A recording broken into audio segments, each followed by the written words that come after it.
बिस्मिल्लाहिर्रहमानिर्रहीम। आज का हमारा टॉपिक है फ़ीमेल रिप्रोडक्टिव सिस्टम।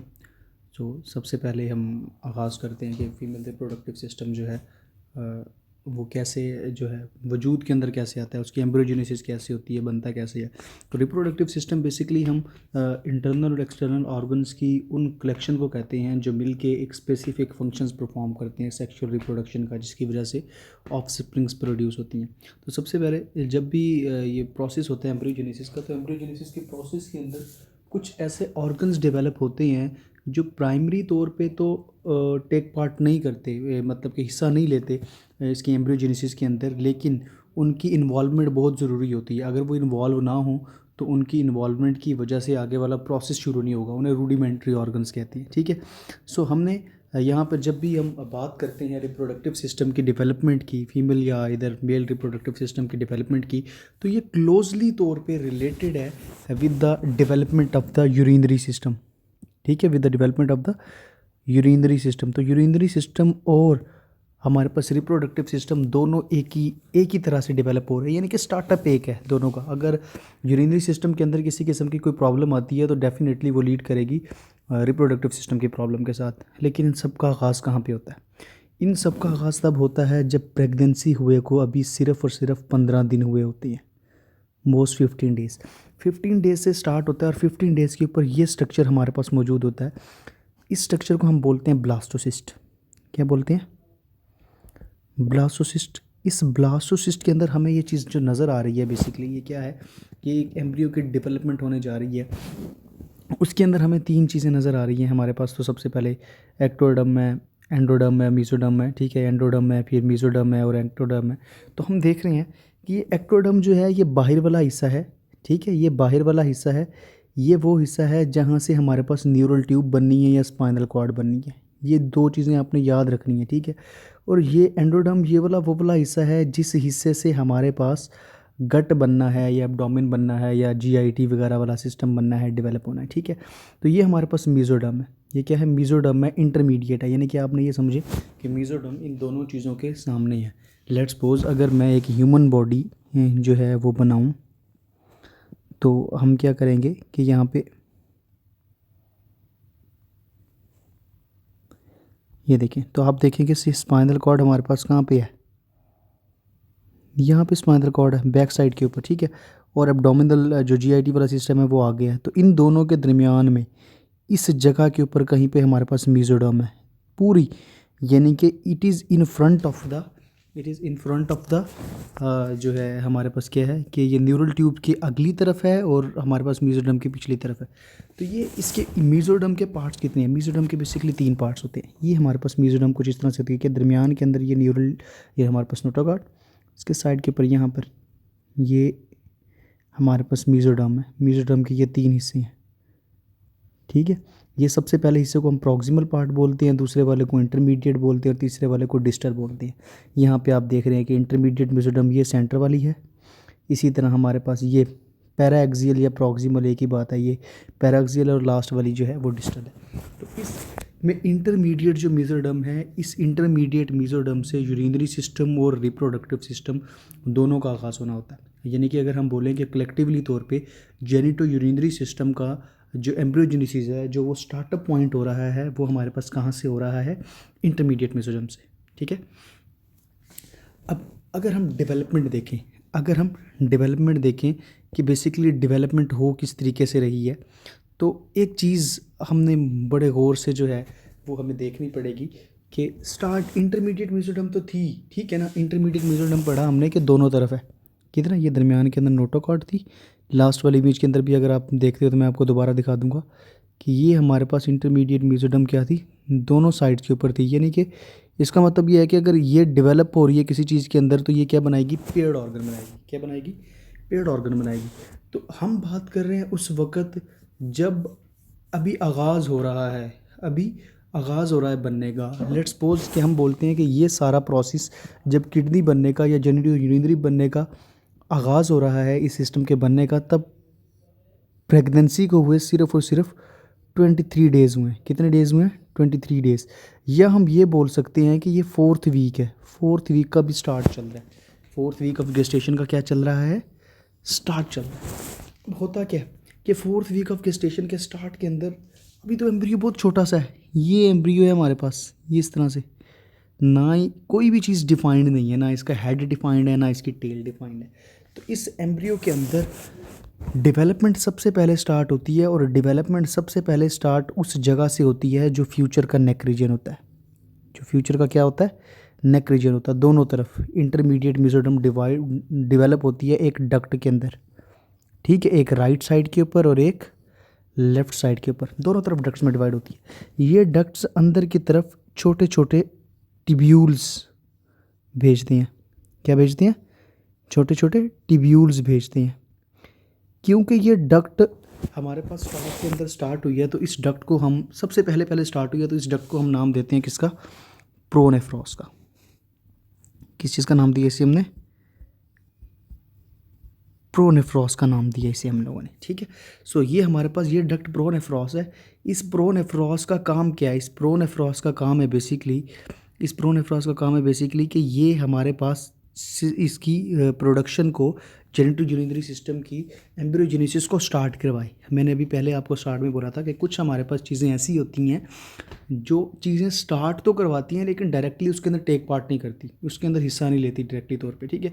तो हमारे पास जो है जो प्रोनेफ्रॉस है ये डायरेक्टली हिस्सा नहीं ले रहा है, ये इसे स्टार्ट कर रहा है। तो होता क्या है, तो इसके जो बैक वक्त जो 5 से 6 या 6 से 7 जो टिब्यूल्स हैं ये वाले, ये एक वक्त के अंदर मौजूद होते हैं, 6 या 7, और इनकी टोटल तादाद होती है 9 से लेके 10 तक। कितनी होती है? 9 से लेके 10 तक।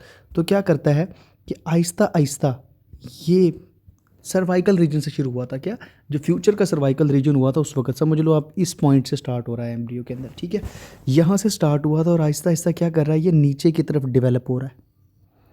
जैसे जैसे नीचे की तरफ डेवलप हो रहा है तो इसका मतलब है नीचे की तरफ टिब्यूल भी डेवलप हो रहे हैं। अगर एक नया टिब्यूल नीचे की तरफ डेवलप होता है तो ऊपर वाला डेवलप हुआ हुआ एक टिब्यूल क्या हो जाता है? ख़त्म हो जाता है, ठीक है। और फिर नीचे वाला दूसरा टिब्यूल डेवलप होता है तो ऊपर वाला दूसरा टिब्यूल क्या हो जाता है? ख़त्म। नीचे वाला तीसरा टिब्यूल डेवलप होता है तो ऊपर वाला ख़त्म। यानी कि एक वक्त के अंदर इन टिब्यूल्स की तादाद सिर्फ और सिर्फ 5 से 6 रहेगी, उससे ज़्यादा एक्सीड नहीं करती। और क्या होता है कि जब मैक्सिमम नंबर हमारे पास पहुंच जाते हैं, जब मैक्सिमम नंबर हमारे पास हो जाते हैं, तो ये क्या होता है कि ये टिब्यूल नीचे की तरफ बनता जाता है, ठीक है। अब हम बोलते हैं कि मैक्सिमम नंबर्स, लेट्स सपोज हमारे पास कितने थे? इस प्रोनेफ्रॉस के मैक्सिमम नंबर 10 थे, तो हमने पूछा कि ये टिब्यूल्स का नंबर क्या था? 10 था।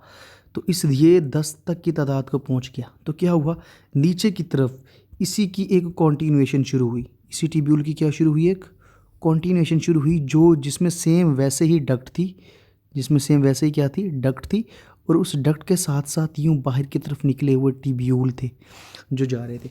जब ये टिब्यूल डेवलप हो गए पूरे के पूरे, तो हमारे पास ये प्रोनेफ्रॉस मुकम्मल तौर पे ख़त्म हो गया। ये प्रोनेफ्रॉस क्या हो गया? ये प्रोनेफ्रॉस मुकम्मल तौर पे ख़त्म हो गया, ठीक है। अब सिर्फ और सिर्फ वजूद किसका रह गया? मीज़ोनेफ्रॉस का। और यही मीज़ोनेफ्रॉस हमारे पास बहुत इम्पॉर्टेंट है, बहुत ज़्यादा इम्पॉर्टेंट है for the production of the urinary system और for the production of the reproductive system.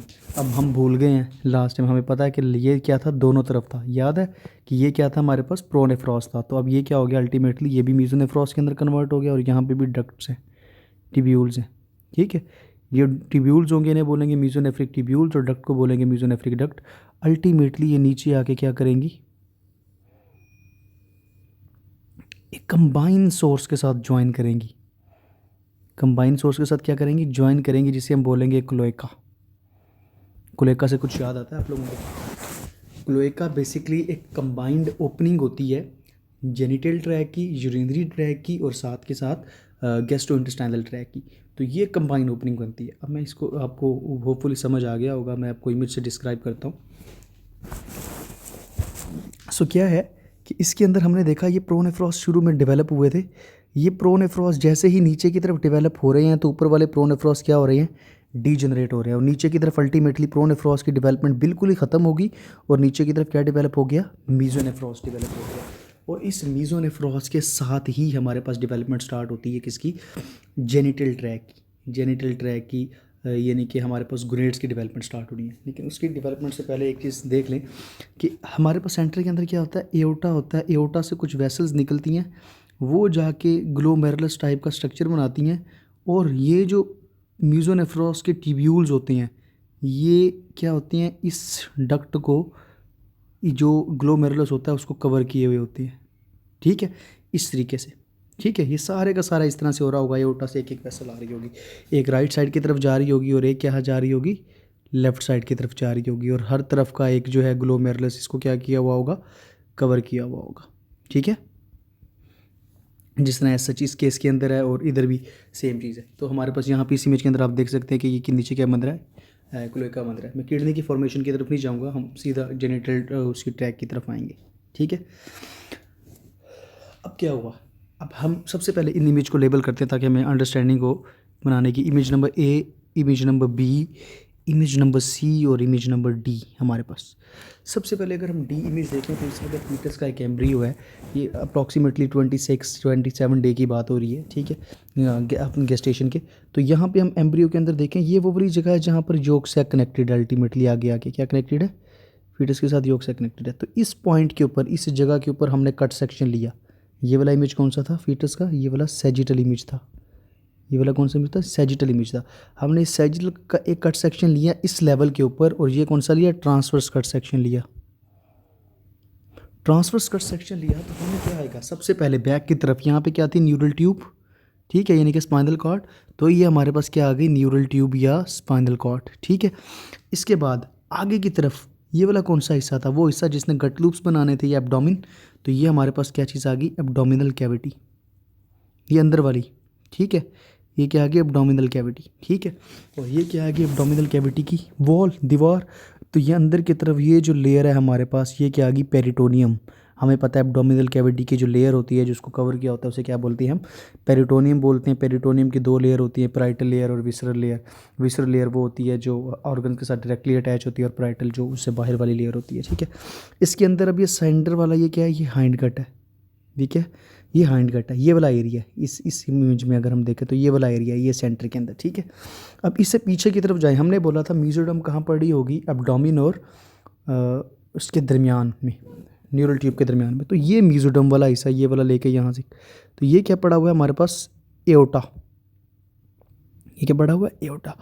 इस एओर्टा के पास हमारे पास सबसे पहले डेवलपमेंट स्टार्ट होनी है। इस एओर्टा से क्या जा रहा था, आप सबको जिस तरह के पता है कि यहाँ से हमने बोला था कि एक ट्यूब जा रही है जो ग्लोमेरुलस बना रही है, और इसके गिर्द मीजोनेफ्रॉस है। ठीक है, अब इमेज नंबर बी के अंदर हम देखते हैं कि सेम हमारे पास क्या है कि ये उससे, इस इमेज नंबर ए से थोड़ा सा पहले वाला इमेज है कि ये हमारे पास मेजेंट्री है। मेजेंट्री आपको पता है एक स्ट्रक्चर होता है जो फैट स्टोर करता है, बड़ा एक येलो सा स्ट्रक्चर होता है जिसने इंटेस्टाइन्स वगैरह और बाकी चीज़ों को जो है वो कवर किया होता है, और बेसिकली अटैचमेंट्स बनाई होती हैं मेजेंट्री ने ब्लड वेसल्स के लिए और बाकी सारी चीज़ों को स्टेबलाइज करने के लिए।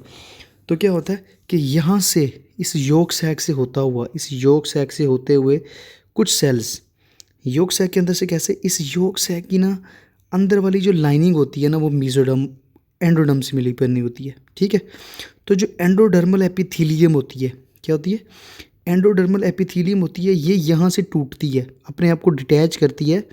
किससे, अपने आप को ये डिटैच करेगी इसकी वॉल के साथ से। एक मैं कलर चेंज कर लूँ ताकि आप लोगों को थोड़ा सा पता चल जाए।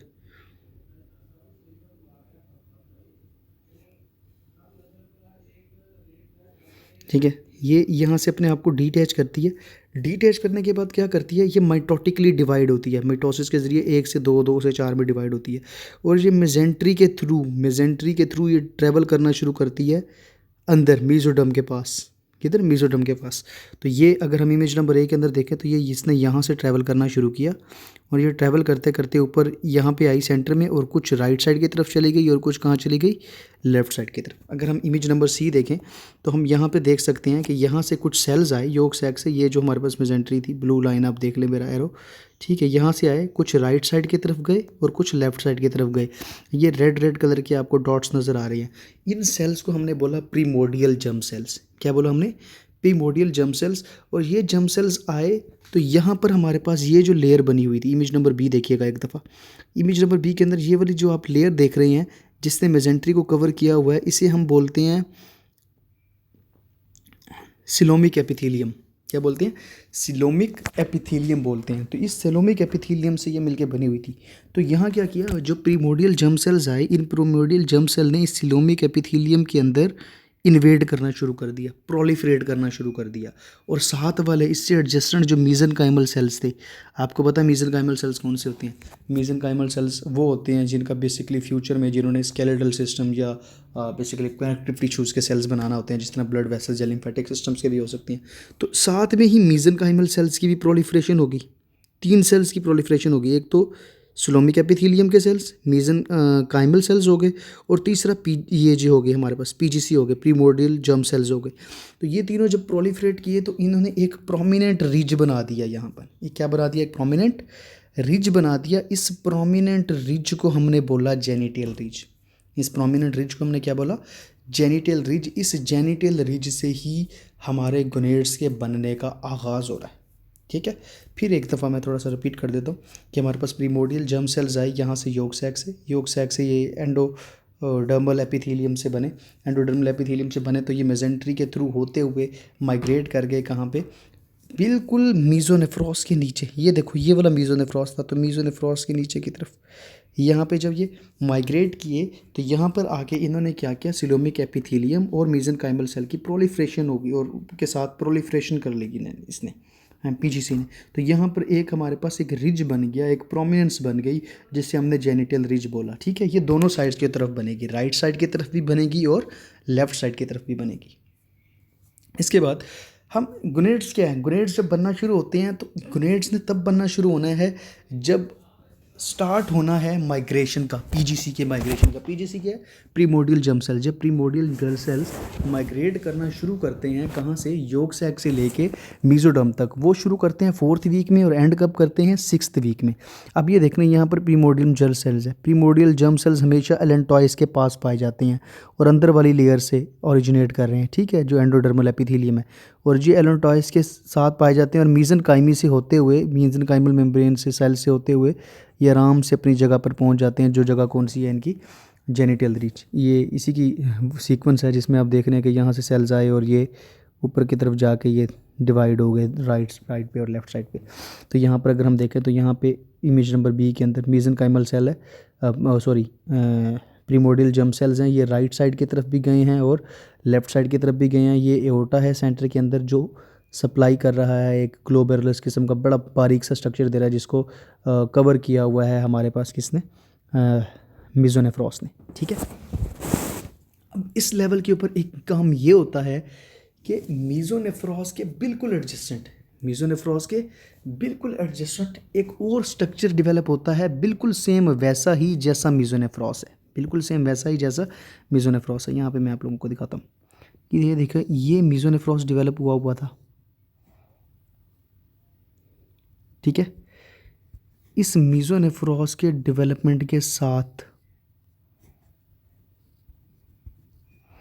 मीजोनेफ्रॉस से थोड़ा सा पीछे की तरफ, थोड़ा सा बैकवर्ड एंड बीनीथ, पीछे की तरफ एक और स्ट्रक्चर यहाँ पे डेवलप होता है, एक और इसी तरह का ट्यूब लाइक स्ट्रक्चर बिल्कुल साथ में, जिससे हम पैरामीजोनेफ्रिक डक्ट बोलते हैं। इसे हमने क्या बोला था?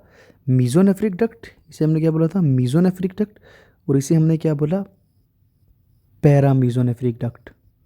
ठीक है, दोनों एक साथ चल रही है। ठीक है, और अब अभी तक दोनों का डिसाइड नहीं हुआ कि किसने ग्रो करना है, किसने नहीं ग्रो करना है। एक्चुअली होता क्या है कि स्टार्टिंग के अंदर जब एम्ब्रियोजेनेसिस हो रही होती है, स्टार्टिंग के अंदर एम्ब्रियोजेनेसिस के दरम्यान में हमें डिफाइंड नहीं होता कि क्या ये बेबी मेल होगा या फीमेल होगा, फिजिकली, मॉर्फोलॉजिकली एक्चुअली। ठीक है, मॉर्फोलॉजिकली मैं बात करता हूँ।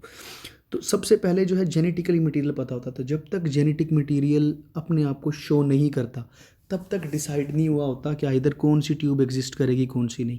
एक्चुअली होता यह है कि मीजोनेफ्रिक ट्यूब्यूल जिसे हम वोल्फियन डक्ट भी बोलते हैं, जिसे हम क्या बोलते हैं? वोल्फियन डक्ट भी बोलते हैं, और पैरामीजोनेफ्रिक ट्यूब्यूल, ठीक है, इसे हम मुल्लेरियन डक्ट भी बोलते हैं। ठीक है, ये दो अलग अलग स्ट्रक्चर्स हैं। अब वोल्फियन डक्ट जो है ये क्या बनाती है? ये मेल रिप्रोडक्टिव सिस्टम बनाएगी, रिस्पॉन्सिबल है। और मुलेरियन डक्ट किसके लिए रिस्पॉन्सिबल है? ये सिर्फ और सिर्फ फीमेल रिप्रोडक्टिव सिस्टम के लिए रिस्पॉन्सिबल है। तो अगर तो मेल रिप्रोडक्टिव सिस्टम होगा तो सिर्फ और सिर्फ मीजोनेफ्रिक डक्ट स्टे करेगी और पैरामीजोनेफ्रिक डक्ट क्या हो जाएगी? डिस्ट्रॉय हो जाएगी। अगर फीमेल रिप्रोडक्टिव सिस्टम बनना होगा तो पैरामीजोनेफ्रिक डक्ट सर्वाइव करेगी और मीजोनेफ्रिक क्या हो जाएगी? डीजनरेट हो जाएगी। आप इस तरह याद इस तरह करें कि वुल्फियन, जिस तरह वुल्फ जो है वो मेल होता है, तो वुल्फियन डक्ट मतलब वुल्फ से निकली है, तो ये क्या बनाएगी, हमेशा हमेशा मेल रिप्रोडक्टिव सिस्टम बनाएगी। और मोलेरियन डक्ट क्या बनाएगी, फीमेल रिप्रोडक्टिव सिस्टम बनाएगी। अब हमें पता चल गया कि दो किस्म की डक्ट्स होती हैं, मीजोनेफ्रिक डक्ट और पैरामीजोनेफ्रिक डक्ट। तो अब हमारे पास यहाँ पर ये मीजोनेफ्रिक डक्ट है जो ओरिजिनली है, तो उसी के साथ नीचे की तरफ ये क्या बन रही है, पैरामीजोनेफ्रिक डक्ट। ठीक है, और यहाँ पे भी देखें आप, लेफ्ट साइड की तरफ भी जो है हमारे पास क्या बन रही है, पैरामीजोनेफ्रिक डक्ट बन रही है और एक मीजोनेफ्रिक डक्ट बन रही है। अब दो चीज़ों की डेवलपमेंट होनी है। सबसे पहले जब यहाँ पर डेवलपमेंट हो रही थी, तो इस डेवलपमेंट के नतीजे के अंदर क्या हुआ था, ये जो सिलोमिक एपिथेलियम थी, जब यहाँ पर प्रोलिफिकेशन हो रही थी पीजीसी की, तो इस सिलोमिक एपिथेलियल ने अपने आप को थिक करना शुरू कर दिया, थोड़ा सा क्या करना शुरू किया, थिक करना शुरू किया, जिसकी वजह से इस सिलोमिक एपिथेलियम को हमने बोल दिया ये क्या है, कॉर्टेक्स है। क्या है, कॉर्टेक्स है। ठीक है, अब आगे क्या होगा, ठीक है, आगे क्या होगा, ये लास्ट टाइम हम एक दफ़ा अभी हम लोग डिस्क्राइब कर चुके हैं कि ये योग सैक से किस तरीके से आए, आइलैंड ऑफ ब्लड से सेल्स और मिलके यहाँ तक पहुँचे हैं।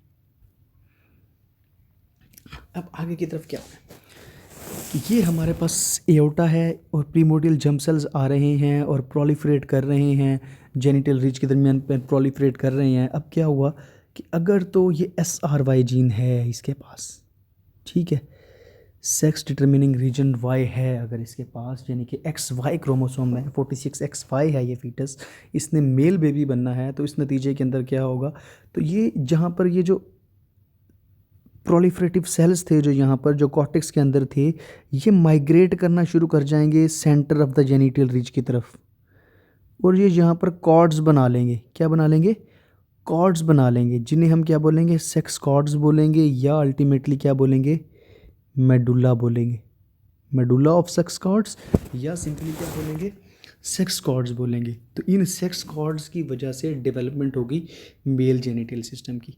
तो अभी हमारे पास हमने एक चीज़ देखनी है कि अगर तो मेडुलरी पोर्शन होगा, अगर तो क्या होगा, मेडुलरी पोर्शन डेवलप होगा, तो क्या होगा, XY क्रोमोसोम्स हमेशा एक्टिव होगा, तो मेडुलरी पोर्शन डेवलप होगा, डेवलप करके क्या बना देगा, हमारे पास टेस्टिस बनाएगा, और कॉर्टेक्स क्या कर जाएगा, रिग्रेस कर जाएगा। और दूसरे एंड के ऊपर अगर 46XX होगा, तब हमारे पास कॉर्टेक्स जो है वो डेवलप होगा, कॉर्टेक्स क्या होगा, वो डेवलप होगा ओवरी के अंदर, और हमारे पास जो मेडुला है वो क्या कर जाएगा, रिग्रेस कर जाएगा। ठीक है, जिस तरह इस इमेज के अंदर डिस्क्राइब किया हुआ है कि सबसे पहले कि इमेज A के अंदर ये देखें कि हमारे पास ये इमेज A है हमारे पास, और ये वाला इमेज क्या है, B है। इमेज A के अंदर देखें कि ये हमारे पास सेक्स कॉर्ड्स डेवलप हो रही हैं। ठीक है, Aahista Aahista sex chords develop हो गया, कॉर्टेक्स बिल्कुल थिन हो गया, कॉर्टेक्स बिल्कुल क्या हो गया, बिल्कुल ही थिन हो गया। और इसके अंदर देखें कि हमारे पास कॉर्टेक्स हल्क थिक हो गया, कॉर्टेक्स थिक हो रहा है, और बिल्कुल जो दरमियान वाली मेडुलरी सेक्स कॉर्ड्स हैं वो क्या हो गई हैं, बिल्कुल ही डीजनरेट हो गई हैं। तो अगर तो मेडुला डीजनरेट होगा तो क्या बनेगा हमारे पास, ओवरीज।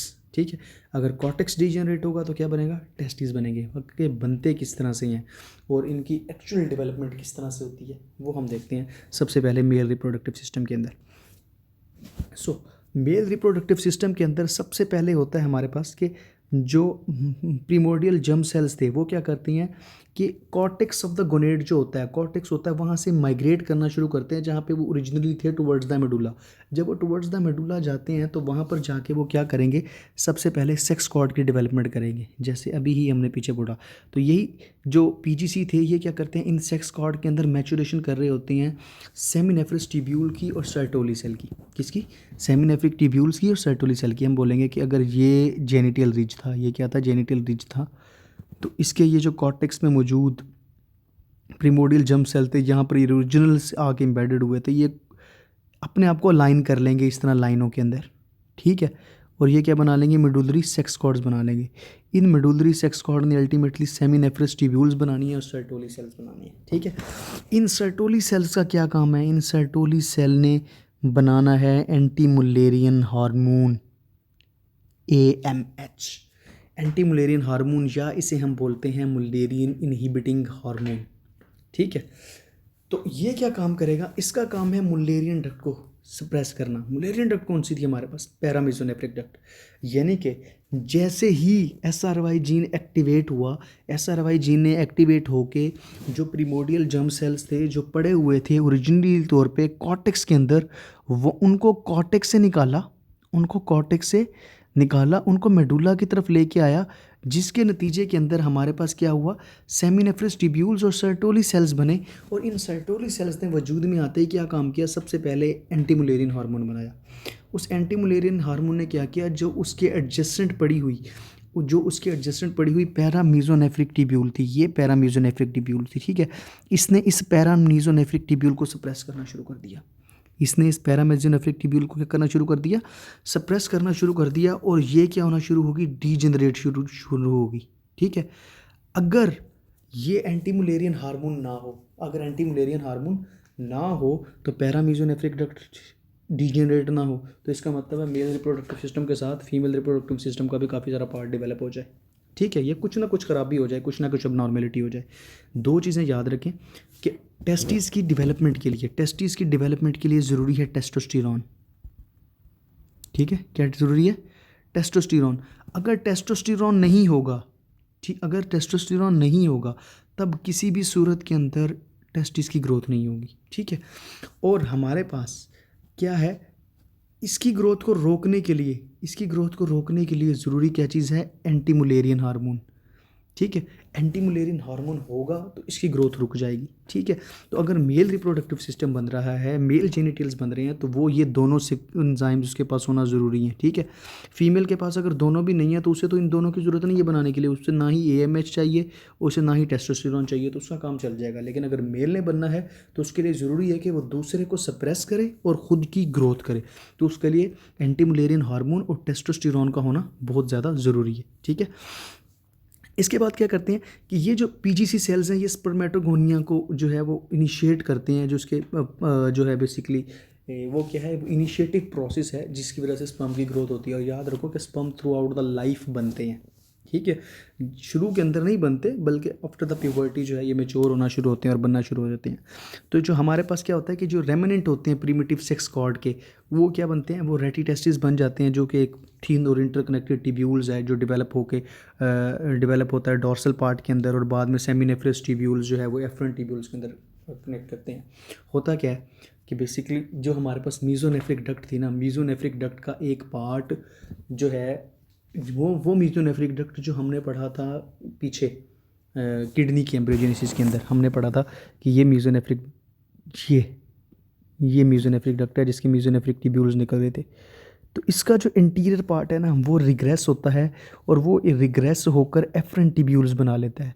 वो एफरेंट ट्यूब्यूल्स जिन्होंने अल्टीमेटली सेमिनेफ्रस ट्यूब्यूल्स के साथ क्या करना होता है, कनेक्ट करना होता है। यानी कि किडनी तो नहीं बनाई, किडनी मीजोनेफ्रिक ट्यूब्यूल्स नहीं बनानी, वो नीचे जाके मेटानेफ्रिक प्लास्टिमा ने बनानी है। यहाँ पे मीजोनेफ्रिक ट्यूब्यूल्स क्या कर रहे हैं, ये कन्वर्ट कर रहे हैं, ये असिस्ट कर रहे हैं मेल जेनिटल्स के अंदर, ठीक है। तो अपने आप को ये क्या कर रहे हैं, अल्टीमेटली रिग्रेस कर रहे हैं, और इनका एक पार्ट क्या कर रहा है, इफरेंट ट्यूब्यूल्स बना रहा है, जो कि अल्टीमेटली क्या करेंगे, ज्वाइन करेंगे, ड्रेन करेंगे सेमिनेफ्रस ट्यूब्यूल्स को, ठीक है। इसके बाद जो हमारे पास मेल गोनेडल सिस्टम होता है, उसके अंदर सबसे बड़ा काम होता है मीजोनेफ्रिक ट्यूब्यूल्स का, जो क्या करती है कि आउटलेट ऑफ स्पर्म्स और वैस डिफरेंस और बाकी सारी चीज़ें जो है उनको वो ग्रो करती है और एपिडिडमस और बाकी सारी चीज़ों की तरफ लेके जाती है।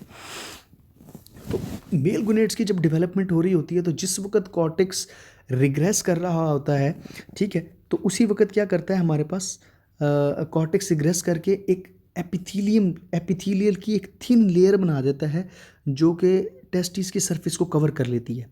और जो वहाँ पर मौजूद मीजनकाइमल सेल्स थे, वो क्या कर देते हैं, वो सेक्स कॉर्ड्स की तरफ चले जाते हैं और एक्चुअली हमारे पास क्या बन जाता है, लीडिंग सेल्स बन जाती हैं। क्या बन जाती हैं, लीडिंग सेल्स। यानी कि अभी हमने स्टार्ट में पढ़ा कि कॉर्टेक्स रिग्रेस हो रहा था, और कॉर्टेक्स के रिग्रेस होने के साथ PGC माइग्रेट कर रहे थे मेडुला की तरफ। तो जब कॉर्टेक्स रिग्रेस हुआ और रिग्रेस होकर उसने बिल्कुल बारीक सी एपिथेलियल लेयर बना ली, ठीक है, जिसकी क्या थी, हमारे पास सिलूमिक सरफेस थी, तो वो क्या बन गई, टेस्टिस की बाहर वाली कवरिंग बन गई। और जो मीजनकाइमल सेल्स थे, जो बेसिकली उसी कॉर्टेक्स के अंदर इम्बेड हुए थे, वो क्या कर गए, वो सेक्स कॉर्ड्स की तरफ चले गए, ऊपर की तरफ चले गए, और उसने क्या बनाया, लीडिंग सेल्स बनाया। यानी कि अगर हम बोलें कि ये हमारे पास जेनिटल रिच था, ठीक है, ये इतना थिक था, तो इसके अंदर 3 किस्म के सेल्स थे। सबसे पहले PGC निकले, प्रीमोडियल जर्म सेल, जिन्होंने सेक्स कॉर्ड्स बनाई, ठीक है। उसके बाद सिलोमिक मेम्ब्रेन तो रह गई, लेकिन मीसेनकाइमल सेल थे वो भी माइग्रेट करके इधर चले गए। तो ये बिल्कुल बारीक सी रह गई। जब ये माइग्रेट करके गए तो ऊपर की तरफ क्या बना, लेडिंग सेल्स बना। इन लेडिंग सेल्स का काम होता है बेसिकली टेस्टोस्टेरोन प्रोड्यूस करना। क्या प्रोड्यूस करना, टेस्टोस्टेरोन। तो ये लेडी से याद रखें कि लेडीज़ के अंदर भी जो है वो टेस्टोस्टेरोन होता है थोड़े लेवल के अंदर। तो जब लेडिंग सेल्स होती हैं तो ये टेस्टोस्टेरोन बनाया इन्होंने। तो जब टेस्टोस्टेरोन बन गया तो इसने एक्चुअली क्या करना है, इसने इनिशिएट करना है, इसको पुश करना है। बेसिकली इसने पुश करना है मेल जेनिटल्स को कि अब ग्रो करो तुम, अब पूरा टेस्टिस जो है अपने क्या आ जाएगा, शेप के अंदर आ जाएगा। ठीक है, ये था मेल जेनिटल सिस्टम। अब फीमेल जेनिटल सिस्टम के लिए हमने स्टार्ट में भी पढ़ा था कि फीमेल जेनिटल सिस्टम जो है वो किससे डेवलप हो रहा है, वो कॉर्टेक्स से डेवलप हो रहा है। ठीक है, वो प्रीमोडियल जो गोनेड था या जेनिटल रिज के अंदर जो वो बना था, हमारे पास जेनिटल रिज के अंदर कॉर्टेक्स बना था। जो जेनिटल रिज बन रहा था ना, तो उसके अंदर जो कॉर्टेक्स और मेडुला बने थे उसको कंबाइंडली हमने बोला था प्रीमोडियल गोनेड। ठीक है, तो प्रीमोडियल गोनेड का जो कॉर्टेक्स है वो किसके अंदर डेवलप होता है, ओवरीज के अंदर डेवलप होता है। तो ओवरीज के अंदर डेवलप कैसे होता है कि जब फीमेल रिप्रोडक्टिव सिस्टम बन रहा होता है तो पैरामीजोनेफ्रेक्ट जो है उसने स्टेबलाइज करना होता है। तो ना ही एंटी मिलेरियन हार्मोन है और ना ही साथ में टेस्टोस्टेरोन है। तो क्या होता है कि मेडुला रिग्रेस कर जाता है, मेडुला रिग्रेस कर जाएगा और जो प्राइमरी सेक्स कॉर्ड्स हैं वो रीअब्जॉर्ब हो जाती हैं और हमारे पास जो गोनेड था वो लूज मेसेनकाइमल सेल्स के अंदर वो सारे का सारा भर जाता है। ठीक है, जिसके अंदर सारे के सारी ब्लड वेसल्स होती हैं। तो सारे के सारे हमारे पास जो जेनिटल रिज है उसके अंदर जो सेक्स कॉर्ड शुरू में ही डेवलप भी हो रही होती हैं तो वो भी कॉर्टेक्स के पास रीअब्जॉर्ब हो जाती हैं। ठीक है, तो ये हमारे पास क्या हो जाता है कि सारी चीज़ें स्ट्रक्चर्स कॉर्टेक्स के पास आ जाती हैं। तो मेडुला सारे का सारा डीजेनरेट हो जाता है। तो कॉर्टेक्स क्या करता है, आहिस्ता आहिस्ता अपनी थिकनेस के अंदर इजाफा करता है और जो हमारे पास प्रीमोडियल जर्म सेल्स थे वो क्या हो जाते रहते हैं, माइटोटिकली डिवाइड होते रहते हैं। ठीक है, और जब वो माइटोटिकली डिवाइड होते रहते हैं तो ये थोड़े से बड़े सेल्स को, ओगोनिया को जो है वो क्या करते हैं, जन्म देते हैं, ओगोनिया को पैदा करते हैं, कन्वर्ट हो जाते हैं उसके अंदर। ओगोनिया जो है वो बेसिकली एंसेस्टर है समझ लो कि ओवोसाइट का, प्राइमरी ओवोसाइट का। ठीक है, तो 8th वीक के ऊपर इनकी तादाद तकरीबन 6 लाख तक पहुंच जाती है, ओगोनिया की तादाद। ठीक है, और जब 20th वीक आती है तो इनकी तादाद 60 से 70 लाख तक पहुंच जाती है, जो कि इतनी कभी भी नहीं रहती। एक चीज़ याद रखें कि फीमेल रिप्रोडक्टिव सिस्टम के अंदर जितने भी एग्स होते हैं, जिनके जितने भी ओवोसाइट्स होते हैं या उसका प्राइमरी जो मटेरियल होता है, रॉ मटेरियल होता है, वो within the foetal life ही सारे का सारा तैयार हो जाता है। एक फ़ीमेल ने कितनी दफ़ा जो है वो साइकिल चलाना है, क्योंकि हर साइकिल के अंदर जो है वो क्या होगा, जो एक फॉलिकल मैच्योर होगा वो रप्चर होगा और फिर वो सारी चीज़ें जो आप लोग मेंस्ट्रुअल साइकिल के अंदर पहले ही पढ़ चुके हैं, तो वो सारी चीज़ें जो है वो पहले से डिसाइड हो गई है फीटल लाइफ के अंदर ही कितने हो गए। ठीक है, तो अब क्या था, 20th वीक के ऊपर तो एक बड़े सारे नंबर जो हैं वो ओवोसाइट के डेवलप हो गए। ठीक है, अब हमें पता चल गया कि ओवरी भी किस तरह से डेवलप हो रही है। लेकिन क्या होगा, अब 20th वीक के बाद ये जो ओगोनिया थे ये डिस्ट्रॉय होना शुरू हो जाएंगे, ये डेड होना शुरू हो जाएंगे। ठीक है, और जो बाकी बचेंगे वो उनके गिर्द एक छोटी सी और सेल्स की लेयर बनना शुरू हो जाएगी। ठीक है, ये अगर एक गोनिया था तो इसके गिर्द एक सेल की लेयर बनना शुरू हो जाएगी जिसे हम क्या बोलेंगे, ग्रैनुलोसा सेल्स। जिसे क्या बोलेंगे हम, ग्रैनुलोसा सेल्स। ये बड़े इंपॉर्टेंट है ग्रैनुलोसा सेल्स। ठीक है, तो अब ये ग्रैनुलोसा सेल्स जो है ये इसके गिर्द ओरिजिनेट हो जाएंगे, लेकिन इसकी माइटोटिक डिवीजन नहीं होगी इस ओगोनिया की। ये मियोसिस की प्रोफेज 1 के अंदर ही फंसा रहेगा अनटिल प्यूबर्टी। अनटिल प्यूबर्टी, जब प्यूबर्टी नहीं आएगी तब तक इसकी डिवीजन नहीं होगी, ये आगे की तरफ नहीं बढ़ेगा, ये एक ही तरफ अरेस्टेड रहेगा। ठीक है, अगर हम यहाँ पे देखें कि ये ह्यूमन ब्लास्टोसिस्ट थी, उसके बाद ये ओगोनिया हो गया। ठीक है, मियोसिस की जो है ये प्राइमरी ओवोसाइट यानी कि एक ही जगह के ऊपर जो है ये फंसे रहे प्रोफेज 1 के ऊपर, और यहाँ पे भी इसके ग्रैनुलोसा सेल्स थे। लेकिन पैदा होने के बाद प्यूबर्टी से 150 डेज़ पहले क्या हुआ, इसकी डिवीजन दोबारा स्टार्ट होगी कि ये ग्रैनुलोसा सेल्स डेवलप हुए और उसके बाद बाहर की तरफ इसके थीका सेल्स की लेयर आ गई और अंदर की तरफ ग्रैनुलोसा सेल्स रहे, और बाद में इसने अल्टीमेटली ओवम रप्चर हुआ और बाकी सारे प्रोसेस जो हैं वो चले हैं। तो अगर ओवेरियन फॉलिकल को देखें हम तो दरमियान के अंदर ओवोसाइट होता है, साइड की गिर्द बिल्कुल घिरे हुए उसके क्या होती हैं, ये ग्रैनुलोसा सेल्स होते हैं, और बिल्कुल साइड की तरफ उसकी गिर्द क्या होती हैं, ये थीका सेल्स की लेयर होती है। इसी तरह अगर टेस्टिस देखें तो ये लेडिंग सेल्स बन रही हैं, ये जो सेक्स कॉर्ड के बाहर की तरफ बन रही हैं, और ये क्या थी, अंदर की तरफ ये सेक्स कॉर्ड जो हम कह रहे थे ये वो बन रही हैं, और यहाँ पे क्या है, ये हमारे पास सर्टोली सेल्स बन रही हैं, और इनके गिर्द ये हमारे पास सेमिनेफ्रिक ट्यूब्यूल्स ऊपर हैं, और यहाँ पर स्पम्स की क्या हो रही है, प्रोडक्शन हो रही है अल्टीमेटली। इन लेडिंग सेल्स का काम था टेस्टोस्टेरोन की प्रोडक्शन करना, इन सर्टोली सेल का काम था एंटी मुलेरियन हार्मोन की प्रोडक्शन करना। ठीक है। अब क्या है कि जब ओवोसाइट्स जो हैं वो हमने पहले भी पढ़ा, सारे के सारे वो फीटल लाइफ के अंदर ही बन चुके होते हैं, जितने भी रिप्रोडक्शन के लिए अवेलेबल होते हैं। जबकि हमारे पास जो एक स्पर्मेटोजेनेसिस है, ये एक इंडिविजुअल प्रोसेस है जो कि कॉन्टिन्यूस प्रोसेस है। प्यूबर्टी के बाद ये चलता रहता है। प्यूबर्टी के बाद एक स्पर्म्स बनते हैं, फिर जो है उनकी न्यूरिशमेंट होती है, फिर उसकी जो है वो दोबारा से इजैकुलेशन होती है, दोबारा से बनते रहते हैं। तो ये कॉन्टिन्यूस प्रोसेस है। जबकि जितने भी ओवोसाइट्स हैं वो सारे के सारे पहले से ही डेवलप हो चुके हैं और पहले से ही बन चुके हैं। ठीक है। तो ये था इंटरनली गुनेड्स कि हमने अभी तक इंटरनली गुनेड्स कैसे डेवलप होते हैं। इंटरनली गुनेड्स यानी कि सिर्फ और सिर्फ ओवरीज और टेस्टिस, उसका हमने बेसिक कॉन्सेप्ट पढ़ा कि ये किस तरीके से डेवलप हो रहे हैं, क्या प्रोसेस इन्वॉल्व थे। जो इसके एक्सटर्नल जेनिटलिया है वो कैसे इवॉल्व होते हैं, वो हम इसके अगले पार्ट के अंदर देखेंगे लेक्चर के। Thank you so much.